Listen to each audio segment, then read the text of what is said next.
We're back with another episode of the College Tour, this time at UNC Greensboro. Head coach Billy Godwin. Thank you, sir, very much for having us. Thank you for being here. So you were a coach in the NCAA from '99 to 2014, and then you got out, took a scouting job with the Yankees. So why now come back into the college game, and what about UNCG was attractive to bring you in? Well, it's a good question. I loved working for the New York Yankees. I love the people I work with. If you look at my track record or history, I've coached for 29 years at all levels.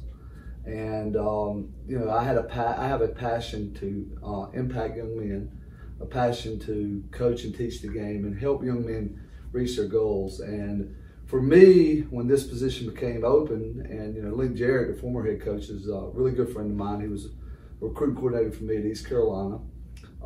We talked in depth, and one thing led to another. And after a pretty extensive interview, I thought there were a lot of tremendous things that.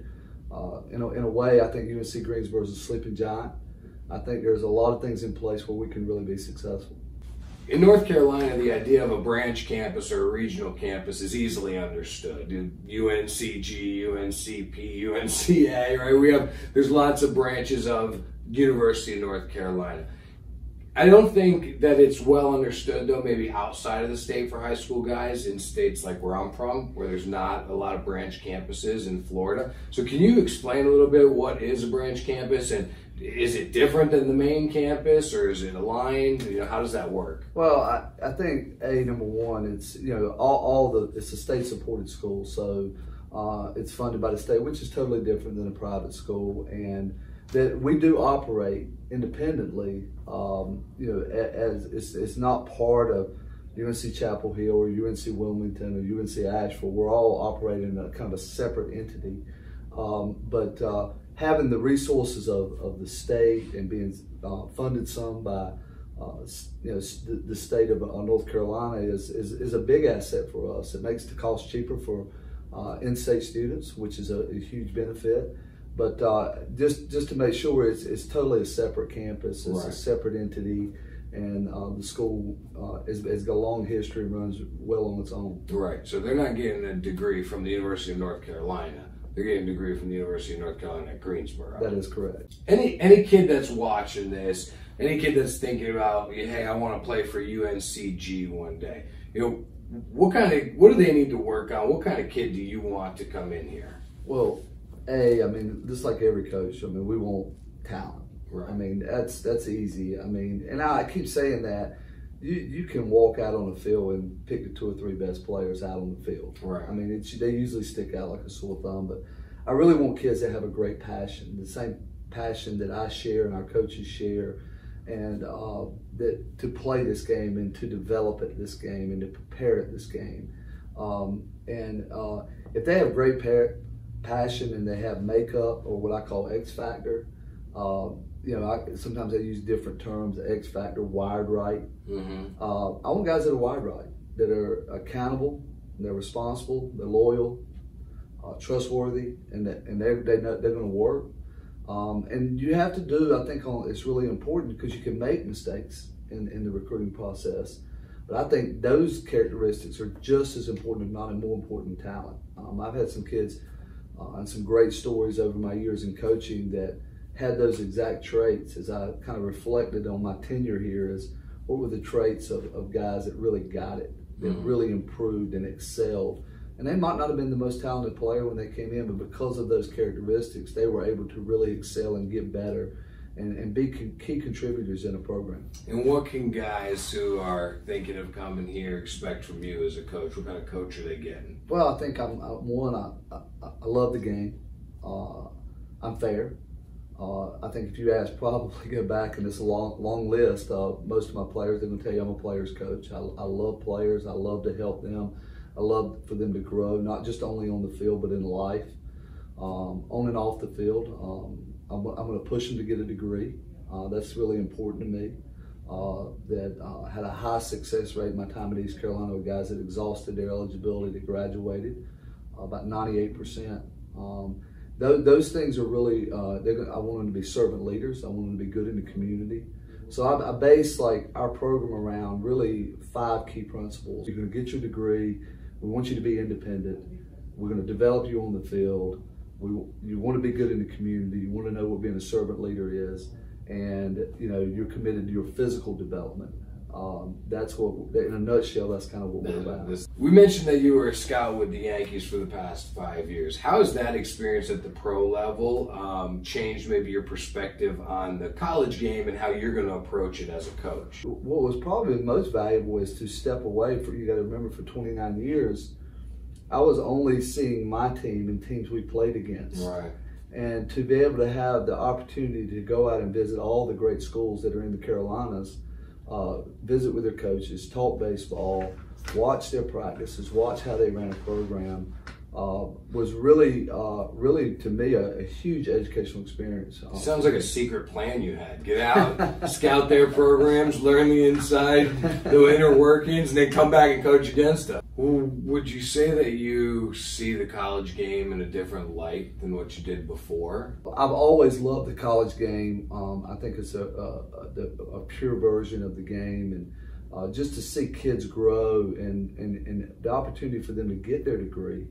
And then if professional baseball affords is out there for them, then that's a great route for them to take. And I even felt like that as a scout. I think there are very few kids out of high school that are ready to go out and play professional baseball. Right.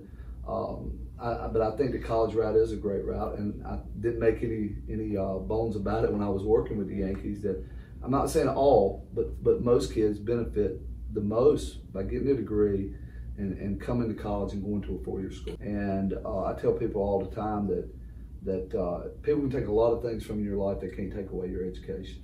And that's really something that you always have. It's always there for you and can be a huge asset as you move through life. With the 12th selection of the 2019 MLB draft, the New York Mets select Brett Beatty, a third baseman from Lake Travis High School in Austin, Texas. He's the best high school bat. I mean, he's got... Well, couldn't you make an argument now, Jonathan, that he's the best bat-power combination in the high school? I think that's absolutely right. What is your take on kids going from high school to the pros, or, trying to take that route or plan for that route even? Yeah, I mean, I think, you have to have the ability. And make no mistake about it, professional baseball is a business. So you then, instead of coming to school, working to get your degree, a coach that's invested in you, not to say that Major League Baseball is not invested in you, by no means. They are, but it becomes a monetary investment, and with a signing bonus. But to have, the opportunity to sign, you got to have the ability. You got to be, and I think this is probably the most important thing is you have to be mature enough to handle the grind of professional baseball, where you're going in and you're not playing at Yankee Stadium or Fenway Park or Wrigley Field right away. You're starting in what I used to joke, with chain link fences, and in a minor league complex if you're a high school kid. Whether it's Tampa or Sarasota with the Orioles or Fort Myers with the Red Sox. So you're starting there, and you're progressing each level, and it can be a long journey. It can be a grind. Most of the time when a kid plays at a Division I level, they still got that dream in the back of their mind that, okay, this is a stepping stone then to pro ball. Do you think that your experience in pro ball might help your guys that are here get to that next level? Sure. I mean, absolutely. I mean, I have a vast number of contacts, and it only helps them, but they still have to go earn it. No matter what my relationship was with the Yankees or other, and I had great relationships with organizations. I mean, Mike Ricker's a former alumnus here, and he's a scouting director with the Red Sox. He just came and spoke at our first pitch dinner.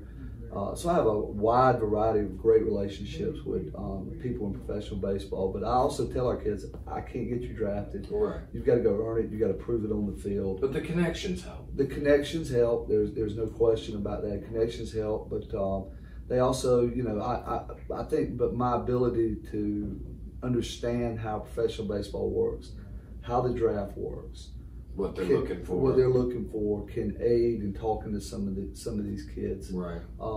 And being realistic with them and upfront. If these are your goals, this is what we got to attack. And I think that's the one area of experience that I have that maybe other coaches that weren't in professional baseball don't have.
What's the best way, in your opinion, for young guys, high school guys, to increase velocity?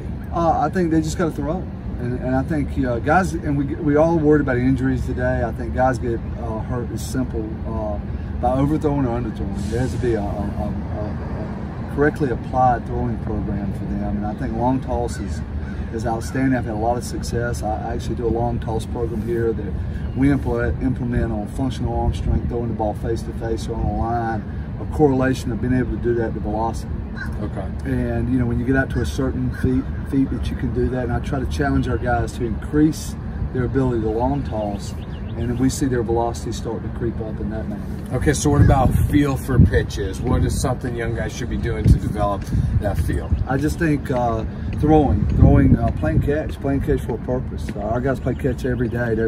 When they throw, they always are throwing to a target. I don't care if it's up here, down here, wherever. We're always trying to hit a target and have feel for what our release point. We're trying to win that teddy bear to stay fair. And if you're out recruiting a high school player on the summer circuit or at his high school game, a pitcher, what's the one thing that pitcher must have for you to recruit them? Well, I think the one thing that they must have is they must have body control. I like guys that have body control, that are in control of their body, that can have tendencies that can repeat their delivery or hope that they can repeat their delivery. I think the radar gun, there are times I go to games, I don't even take a radar gun with me. I just want to see them pitch. I think we scout or recruit too much off the back end of that. Velocity is important as they get older, but right now it's their ability to throw effective strikes. What do you want to see out of hitters at the high school level to get to here? The ability to hitters hit. Right. You know, one of the things I look at when I go watch a hitter is just some simple. Is how many, if he's taking BP, how many times does he square it up? Not how far he hits it, because most high school guys like strength. But does he have the ability to hand-eye coordination to square it up and get the ball in the barrel consistently? Right. So I'm looking at that 7 to 8. I would love 10 out of 10. You know, I think that's important. But if you get a guy that's 4 for 10, and now all of a sudden he'll hit one a long way.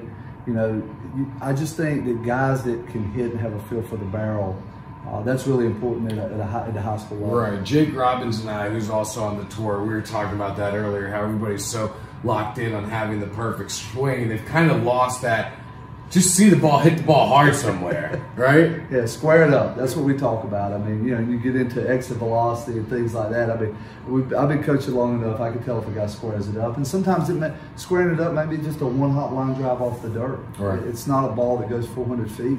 I mean, that's nice too, but the ability to control the field, stay in the middle of the field. If you see a pitch away, they have the field to drive the ball in the right center field. I think they're huge indicators for me if a guy has some feel for hitting. And one more question. I get this a lot from parents and from the kids. How do you stay organized with recruiting? Is there a big board with names on it? Do you just write a name down on a piece of paper? They always want to know, how do these guys stay organized? Well, it's organized chaos sometimes, because we're blessed. We Coach Starbuck here, and his vast background. We have a lot of contacts, and so we rely a lot on people we trust in recruiting, and then we develop lists. And we do the thing we do here is we have a Navy list. That's our top priority guys, potential offer type guys.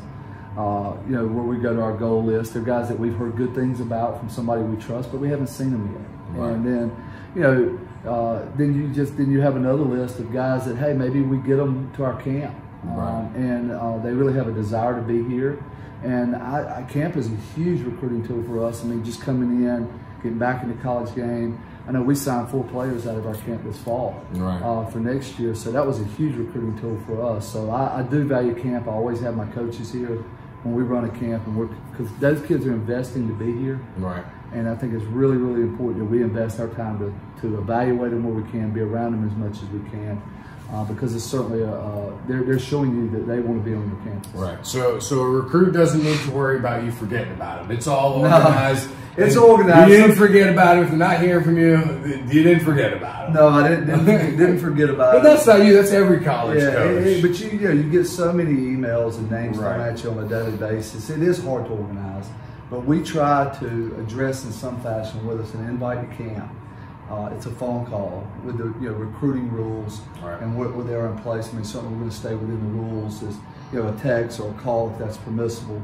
If it's not permissible, we just can't respond, but maybe we could send them a questionnaire or a camp invite, because that's all we can do for right now, 22 down. Well, Coach, I appreciate you having us out today, and good luck this season. Thanks so much, John. All right.